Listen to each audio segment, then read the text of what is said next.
আসসালামু আলাইকুম প্রিয় দর্শক, এই সরকারের যে কোনো একজন ব্যক্তিকে, গুরুত্বপূর্ণ ব্যক্তিকে দায়িত্ব পালন করছেন গুরুত্বপূর্ণ এমন একজন ব্যক্তিকে যদি আপনি জিজ্ঞাসা করেন যে আপনাদের মূল লক্ষ্য আসলে কি, সরকার প্রধান থেকে শুরু করে তার যত উপদেষ্টা আছে অথবা তাদের যত স্পোক্স পারসন আছেন সবাই বলবে তিনটা লক্ষ্যের কথা। সেই তিনটা লক্ষ্য কি? প্রথমত বিচার, দ্বিতীয়ত সংস্কার এবং তৃতীয়ত নির্বাচন। তারা এভাবেই বলে আসছে। সেগুলো শুনে আমি মন্তব্য করলাম। বিচার হলো মোটামুটি বুঝতে পারলেন, একটা বিচার তো হলো। তারা বিচারটা দৃশ্যমান করতে চেয়েছিল, দৃশ্যমান একটা বিচার হয়েছে। তার কি ফল এরই মধ্যে আপনারা টের পেয়েছেন। এই বিচারকে কেন্দ্র করে কোথায় কি অরাজকতা হচ্ছে, অথবা এই বিচারকে কেন্দ্র করে আন্তর্জাতিক মানবাধিকার সংস্থাগুলো কি মূল্যায়ন করছে, সেই মূল্যায়নের কারণে আমাদের সম্মান বিশ্বব্যাপী কতটুকু উঠছে কতটুকু নামছে, এগুলো আপনারা এর মধ্যে মোটামুটি একটা ধারণা পেয়েছেন। কারণ আজকাল তো অনলাইনে সবাই যেতে পারে, এটা তো একটা উন্মুক্ত মাধ্যম, সবাই জানেন। এবং আন্তর্জাতিক মানবাধিকার সংস্থাগুলো এই মন্তব্য করেছে, তার কোনো প্রতিবাদও, তার ব্যাপারে কোনো ব্যাখ্যাও আমি কিন্তু সরকারের কাছ থেকে এখন পর্যন্ত পাইনি। তার মানে আমি ধরে নিয়েছি সরকার সেটাকে মেনে নিয়েছেন। দ্বিতীয়ত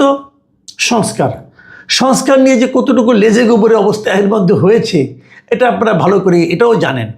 কি সংস্কার হয়েছে, কিভাবে হয়েছে, এবং সংস্কারের বাস্তবায়ন কিভাবে হবে, সংস্কারের বাস্তবায়নের আদেশটা কী হবে, তা নিয়ে আরেক ঘটনা। এ বলে মানে না, ও বলে মানে, গণভোট হতে হবে। গণভোট কিভাবে করবেন আপনি? এতগুলি প্রশ্নের একটা উত্তর হ্যাঁ অথবা না দিয়ে কিভাবে দিবেন?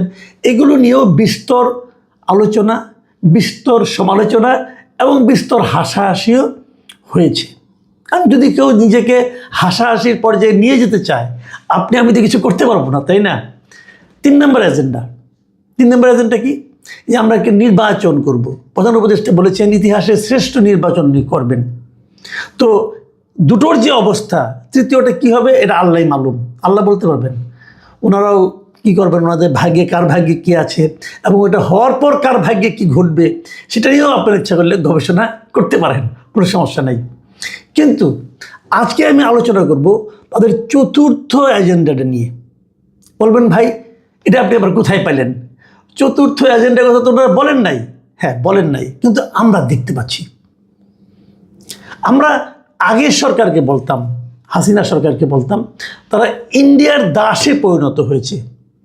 ভারতকে ওনারা অনেক কিছু দিয়ে দিতেন এবং সরকার প্রধান নিজেও বলেছেন যে ভারত যা চায়নি আমরা তাও দিয়ে দিয়েছি। এটা বলার মাধ্যমে আমরা কি সম্মানিত হয়েছি? আমাদের এক পররাষ্ট্রমন্ত্রী এই কথাও বলেছিলেন যে ভারতের সঙ্গে আমাদের সম্পর্ক স্বামী স্ত্রীর মতো। ওটা কিন্তু ঠিক ছিল। ওটা ঠিক ছিল এই কারণে যে স্বামী স্ত্রীর সম্পর্কে সব কিন্তু কখনোই প্রকাশ করা যায় না। ওরকম ভারতের সঙ্গে আমাদের সম্পর্ক কখনোই সব কিছু প্রকাশ করা যেত না। কিছু কিছু গোপন ছিল, কী ছিল এটাও আমরা জানি না। তবে যতটুকু গোপন ছিল তার চেয়ে কয়েক গুণ বাড়িয়ে যে প্রচার করা হতো এটা আমি নিশ্চিত। কারা প্রচার করতেন? তার যারা বিরোধী পক্ষ ছিল তারা। এমনকি এই সরকারের একজন উপদেষ্টাও কিন্তু মহাসগৌরবে ফেসবুকে স্ট্যাটাস দিয়ে বলেছিলেন যে ভারতের সঙ্গে আমাদের অনেকগুলি গোপন চুক্তি ছিল, যার মধ্যে 10টা আমরা বাতিল করে দিয়েছি এর মধ্যে। পরে দেখা গেল পররাষ্ট্র উপদেষ্টা বললেন যে 10টা কথা উনি বাতিল করেছেন বলে দাবি করছেন, ওই ধরনের কোনো চুক্তি ভারতের সঙ্গে আমাদের নাই। এটা বলার পর ওই উপদেষ্টা যিনি প্রথম বলেছিলেন, দাবি করেছেন বাতিল করেছেন বলে, উনি হয়তো লজ্জা পাননি, অথবা ওনার ভাবি এরকম যেগুলো বলে বলুক, আমি লজ্জা পাবো না। যদি কেউ সিদ্ধান্ত নেয় এসে লজ্জা পাবে না, আপনি কীভাবে তাকে লজ্জা দিবেন? পারবেন না তো ভাই। কাজে ওই চেষ্টা করেন না, ওটা ভুলে যান। কিন্তু আগের সরকার ভারতের সঙ্গে এই ধরনের একটা সম্পর্ক ছিল, অনুগত সম্পর্ক। এবং আগের সরকার প্রধান বলতেন যে এরা মানে আমেরিকার বিরুদ্ধে অভিযোগ ছিল, তারা এই দেশটাকে নানাভাবে করায়ত্ত করতে চায়, তারা এখানে তাদের ঘাঁটি করতে চায়, অমুক তমুক করতে চায়। এই সরকার আসার পর সেই ঘটনাগুলো আমরা যেন কিছু কিছু প্রতিফলন, কিছু কিছু নমুনা দেখতে পাচ্ছি। সেগুলো নিয়ে আলোচনা করা হয়। তারা বলছে না, এরা তারা রুটিন ওয়ার্কে এসেছে, মহড়া করতে আসছে আমেরিকার সঙ্গে। আমেরিকার সঙ্গে মহড়া করার জন্য এত দূর থেকে আসে, এখানে আসুক, আমাদের কিছু বলার নাই। তবে এটাও দেখেছি, সেটা নিয়ে অনেকে আবার উদ্বেগও প্রকাশ করেছে, পলিটিক্যাল পার্টিগুলি উদ্বেগ প্রকাশ করেছে। কিন্তু আমাদের এখানে যেটা হয়, কোনো একটা বিষয় নিয়ে আলোচনা উঠলে 2 দিন পরে সবাই ক্লান্ত হয়ে যায়, আবার নতুন আরেকটা ইস্যু চলে আসে, এবং নতুন ইস্যুর ফাঁকে সরকার তাদের মতলবী কাজগুলো করে ফেলায়। একটা উদাহরণ দিয়ে বলি, 17 তারিখে শেখ হাসিনার বিরুদ্ধে রায় হলো। সেই রায় উপলক্ষে সারা দেশে ব্যাপক আইন শৃঙ্খলা বাহিনীকে রাস্তায় নামানো হলো। ঠিক সেই একই দিনে এই সরকার 2টো চুক্তি করেছে বিদেশি 2টো প্রতিষ্ঠানের সঙ্গে। আমাদের 2টো প্রতিষ্ঠানকে, 2টো টার্মিনালকে, 2টো বন্দরকে, লালদিয়া ও পানগাঁও বন্দর, এই 2টো বন্দরের দায়িত্বে বিদেশি প্রতিষ্ঠানকে তারা নিয়োগ করেছে, মানে বিদেশি প্রতিষ্ঠানকে এগুলিকে দায়িত্ব দিয়ে দেওয়া হয়েছে। চট্টগ্রামের লালদিয়ার যে কন্টেইনার টার্মিনালে, সেখানে ডেনমার্ক ভিত্তিক প্রতিষ্ঠান এপিএম টার্মিনালসকে তারা দায়িত্ব দিয়েছে। কতদিনের জন্য দিয়েছে? 30 বছরের জন্য দিয়েছে। একটা সরকার এসেছে, ম্যান্ডেট ছাড়া সরকার, কিন্তু কারো ভোটে আসে নাই, কিন্তু এদের মেয়াদও 30 মাসও না, এদের মেয়াদ 18 মাসের মতো চলে যাবে আশা করা যাচ্ছে, যদি নির্বাচন ফেব্রুয়ারিতে হয়। তো তারা একটা চুক্তি করে গেছে 30 বছরের জন্য। এই চুক্তি করা তাদের এখতিয়ার আছে কি নাই একবারও ভাবেনি, তাদের তাড়াহুড়া করে করতে হবে। এবং আরেকটা প্রতিষ্ঠান পানগাঁওয়ের, যেটা আমাদের ঢাকার 81, এখান থেকে পানগাঁও আভ্যন্তরীণ যে টার্মিনালটা, এটা দিয়েছে 22 বছরের জন্য। তাদেরকে দিয়েছে সুইজারল্যান্ড ভিত্তিক একটা প্রতিষ্ঠানকে, ম্যাডলগ, তাদেরকে দিয়েছে 22 বছর। এত দীর্ঘমেয়াদী চুক্তি করতেছে একটা অনির্বাচিত সরকার, এটা কি গ্রহণযোগ্য মনে হয়? এই চুক্তিগুলি লাভজনক কি লাভজনক না, কোনো প্রমাণ হয়নি। কোনো বাংলাদেশের কোনো এক্সপার্ট এটা দেখেছে, এটা নিয়ে কেউ আলোচনা করেছে, টার্মিনাল বিষয়গুলো যারা ভালো বোঝেন তাদের সঙ্গে কথা হয়েছে, এমন কোনো কথা কেউ জানে না, কেউ শুনে নাই। এবং কী শর্তে হয়েছে এটা আশিক চৌধুরী এবং ডক্টর ইউনূস ছাড়া আর কেউ জানে কিনা সন্দেহ। আশিক চৌধুরীকে, উনি ইংল্যান্ডের একজন নাগরিক, কিন্তু উনি আমাদেরও নাগরিক, ইংল্যান্ডেরও নাগরিক, দ্বৈত নাগরিক। এই লোক কয়দিন থাকবে দেশে? এই দায়িত্ব পাওয়ার আগে সে কি দেশে ছিলেন ফুল টাইম? উনি ইংল্যান্ডে থাকতেন। ওইখান থেকে ওরাল দিয়ে আসছে, কি একটা প্রজেক্ট নিয়ে আসছে, কি একটা মিশন নিয়ে আসছে জানি না, সেই মিশন উনি ফুলফিল করতেছেন এখন বসে বসে। আমাদের বন্দর, আমাদের এই বন্দরগুলো কি, এগুলো কি অলাভজনক ছিল? এই লাভগুলো, এগুলো কি লস প্রজেক্ট ছিল? না, লাভজনক। সেটা কি বিদেশিদের কাছে দিতে হবে কেন? বলছে অনেকে যে এগুলি বিদেশি কাছে দিলে আমাদের অনেক সক্ষমতা অর্জন করবো। তো তাদেরকে ভাড়া করে নিয়ে আসেন, তাদের কাছে লিজ দিতে হবে কেন রে ভাই? আমার প্রপার্টি, আমি কেন অন্য জায়গায় বিদেশি? আমরা কি এত অযোগ্য হয়ে গেলাম? এই সমস্ত লোকগুলি যারা আধা বিদেশি, এরা মনে করে এই দেশের মানুষ সব চাষাভুষা, এই দেশের মানুষ সব অশিক্ষিত মূর্খ, এরা কেউ কিচ্ছু বোঝে না। কাজেই এই দেশের লোকের উপর ওনাদের নির্ভরতা নাই, ওরা বাইরের লোকের কাছ থেকে সব কিছু করতে হবে। আর ভাই এত যদি বিদেশ প্রেম হয়, তো দেশের প্রধানমন্ত্রী, প্রেসিডেন্ট, এগুলো বাইরের থেকে নিয়ে আসলে তো হয়। ইউনূস সাহেব অবশ্যই সেটাই চেষ্টা করতেছেন। ওনার নিজের নাগরিকত্ব নিয়ে অনেকে প্রশ্ন তুলে যে উনি মানে আমেরিকার নাগরিক কিনা, এটা ক্লিয়ার না এখন পর্যন্ত, উনি কখনো এটা জবাব দেননি। এবং উনি ওনার আশেপাশে যারা আছে তাদের সবাই কিন্তু অধিকাংশই দ্বৈত নাগরিক, কেউ আমেরিকার, কেউ সুইজারল্যান্ডের, কেউ নেদারল্যান্ডের, কেউ ডেনমার্কের, নানা দেশে চলছে, কেউ যুক্তরাজ্যের, তারা এইগুলি কিন্তু করছে।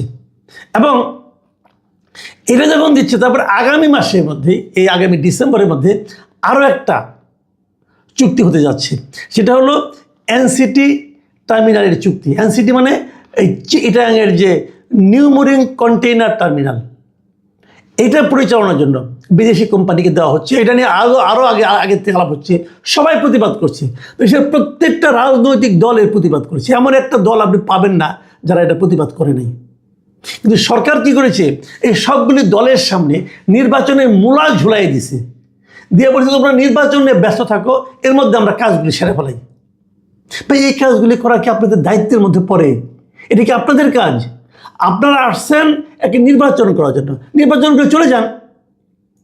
এই সমস্ত গুরুত্বপূর্ণ সেন্সিটিভ কাজ, দেখেন Chittagong new marine container terminal যেটা আছে, এটা যদি আপনি বিদেশিদের কাছে দেন, তাহলে তো আমাদের যে আপনার কেবল যে মানে কীভাবে আপনারা করছেন সে আলোচনা বাদ রাখেন, আমাদের রাষ্ট্রীয় নিরাপত্তাও কিন্তু এর সঙ্গে জড়িত।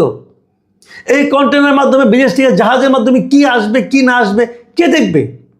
অস্ত্র আসবে কোথা থেকে কে জানে? সেই অস্ত্র কোথায় বিলি হবে কে জানে। এবং এটা আপনারা পৃথিবীতে যে কোনো ওনারা বলতেছেন যে আমরা বিশ্বের শ্রেষ্ঠ কোম্পানিকে দিয়েছি, ইউএর একটা কোম্পানিকে, বিশ্বের শ্রেষ্ঠ কোম্পানিকে আমরা এটা দিয়েছি। আচ্ছা, এই কোম্পানিটা যে বিশ্বের শ্রেষ্ঠ, এটা কি প্রমাণিত? এটা কি কোনো ধরনের, দেখেন আপনার জন্য বেস্ট গাড়ি কোনটা বলেন তো? আপনি এখান থেকে চিটাগাং যাবেন, আপনি কোন গাড়িতে যাবেন? আপনি বলেন একজন কাছে, ভাই আমাদের কাছে শ্রেষ্ঠ গাড়ি আছে, আপনি রোলস রয়েসে যান, আপনি যেতে পারবেন।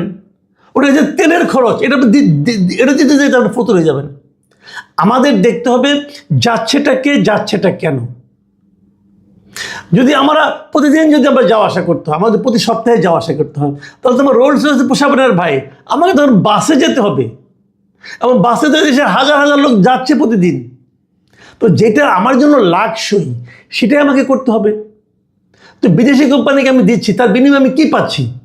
তারাও তো বেশি টাকা ব্যবসা করবে, কিন্তু সেই ব্যবসা তারা কি কিছু নিয়ে যাবে না?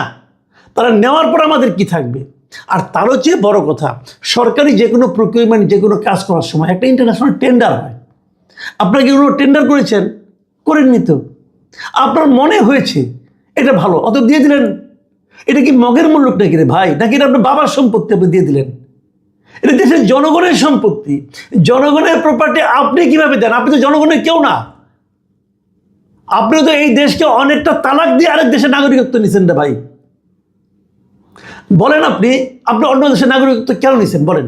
তাহলে আপনি মনে করেছেন এই বাংলাদেশটা আপনার বসবাসের যোগ্য না, এই জন্য আপনি দেশের নাগরিকত্ব নিছেন।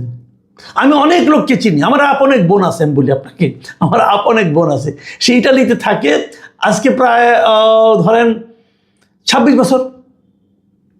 সে ইটালিতে আজকে 26 বছর ধরে থাকে, 26 বছর বেশি সময় ধরে থাকে। সে এখনো বাংলাদেশের পাসপোর্টটা ওখানে সারেন্ডার করেনি, সে ইটালি নাগরিকত্ব নেয়নি। এবং সে বলে তার এই সবুজ পাসপোর্ট তার জন্য গর্বের ব্যাপার। সে ওখানে আছে না, আছে, তার ওয়ার্ক পারমিট আছে, সে ওখানে আছে, কাজ করে, তার প্রপার্টি আছে ওখানে, সবই আছে। কাজে নাগরিকত্ব নেওয়া তো কোনো ম্যান্ডেটরি ব্যাপার না। আপনি তো শখ করে নিছেন। আমার ওই বন্ধু ওখানে থাকতে চায় না, সে বলে আমি একসময় বাংলাদেশে চলে আসবো, এখানে আসছি উপার্জন করার জন্য। তো বিষয়টা কি?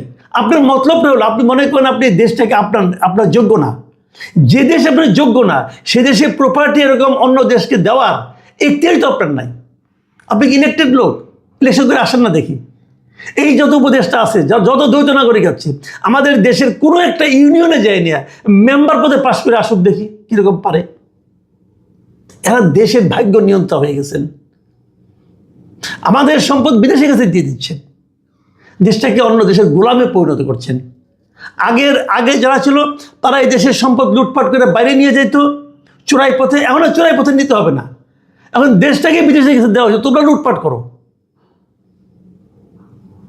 এই চতুর্থ এজেন্ডা আপনাদের পূরণ করতে দেওয়া হবে না ভাই। আপনি যেই হন না কেন, আপনি যত পুরস্কারই বিজয় করেন, দেওয়া হবে না। এই দেশের মানুষ এটা দেবে না করতে।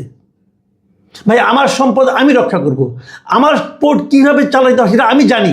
আপনার কাছ থেকে আপনি